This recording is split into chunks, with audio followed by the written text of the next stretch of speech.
Correctional staff training. What is the importance of correctional staff training? It protects the facility and its occupants, including staff and other inmates. It helps with the rehabilitation of offenders. More well-trained staff will also increase, their ability to rehabilitate offenders and understand the offender's needs. It will improve the integrity of officers, meaning they will better understand what is expected of them.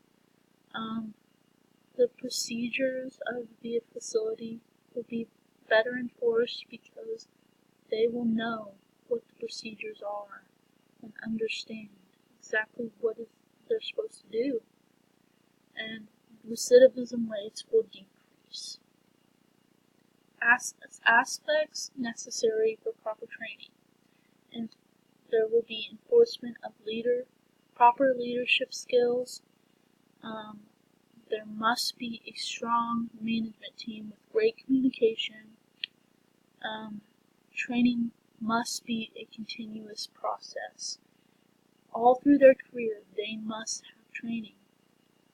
Procedures, techniques, technology all changes over time, so they need training always. And included in training, there'll be procedural training, firearms training, basic fitness training, in-service training. There will be classroom-based training, rehabilitative methods training, legal training, and specialized population training. The benefits of better training would be decreased recidivism rates, improved facility safety, and a more qualified staff, which in turn would create an effective facility. Some consequences of poor training would be increased contraband brought in by staff, male visitors. With more contraband, there will be more violence between staff and other offenders with offenders. There will be more gangs because staff will not be able to understand the signs of gangs. They will not be able to understand how to separate gangs. With increased violence, contraband, and gangs, there will be more deaths of staff and other inmates. The effects of more well-training of correctional staff would be there will be increased public safety, there will be decreased crime rates, there will be an improved view from society on corrections, which in turn will increase funding for corrections. Some trends involved with community corrections would be states have influenced more procedures that will in turn decrease recidivism rates. States have started to recognize the special needs of individual needs of offenders and being able to implement them into their rehabilitation. More than half of states have started to be very strict when it comes to probation and parole violations. Most states have increased their attention on re-entry programs, which would mean they help offenders go back into society by helping them get jobs, helping them understand, where they're gonna live and, how they're gonna avoid coming back to the facility. Some statistics would be the overall costs, and over $80 billion is spent annually on corrections. States will spend up to $40 billion to incarcerate and supervise offenders in the fiscal year of 2014, and in 2011, nearly 50% of all costs were on the supervision of offenders in community corrections. So a lot of money is spent on corrections and on inmates. Some challenges with improved training would be funding. Receiving funding to properly train staff is hard because most funds are used to incarcerate the inmate. Being able to have the correct resources for proper training will be hard with lack of funding.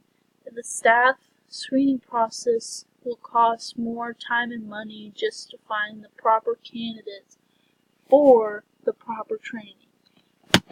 Increased screening is so important because we will better understand who our staff is and if they are what we need in the facility. Some of the reasons why offenders are incarcerated: there is biological and psychological issues. Some suffer from mental illnesses and that may have led them to be incarcerated or led them to crime. Some just choose to do crime by their own free will. Others are influenced by their social structure. They, grew up around society seeing violence on video games, TV, movies. Another reason would be the social process interaction. Being around their family members who may have, been in crime. Their neighborhood may have gangs and a lot of violence, so they think that's okay, and they do what they think is expected in their social circle there. The process of the criminal justice system is all connected. It starts off with the arrest of the offender who committed the crime, which is implemented by the police, and then goes to the court where they decide their sentence and decide whether they go to jail or to prison, or if they go on probation. And then it goes to corrections, which would be where staff would be trained to deal with these offenders, and all this is like an endless cycle for offenders that keep reoffending. Will go from police to court to corrections over and over again. Some interesting facts would be the share of Americans under correctional supervision more than tripled from 1980 to 2007. State prisoners serve about 3 years on average for their crimes, a 1/4 increase since 1984. Corrections spending varies widely across states. Nothing is easily spent. Like in California, it's going to be more expensive because more inmates, a bigger population, and it's just going to be more expensive with their prison's going to hold a lot more inmates. In conclusion, proper training is necessary for all staff to make sure community corrections is successful. Well-trained staff will improve the criminal justice system overall. It will decrease recidivism rates. It will improve public safety. It will improve society's view on corrections, which will in turn increase funding for corrections. And these are my sources.